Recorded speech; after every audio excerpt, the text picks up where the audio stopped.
नमस्कार मंडळी, मी चालले होते आता भाजी आणायला।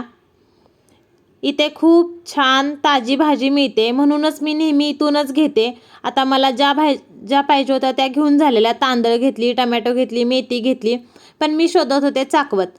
आमच्या इथं भरपूर गर्दी असते संध्याकाळच्या भाजीला। थोडंसं पुढे आले आणि मला चाकवतची भाजी दिसली, एकदम फ्रेश होती चाकवतची भाजी, म्हणून घेतली।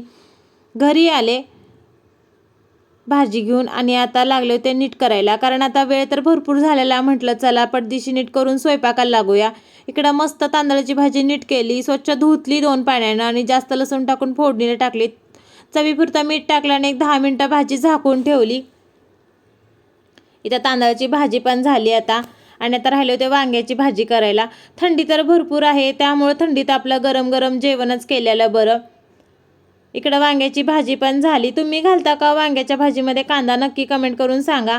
आणि आता राहिल्या होत्या चपात्या करायच्या, पटदिशी चपात्या करून पण घेतल्या।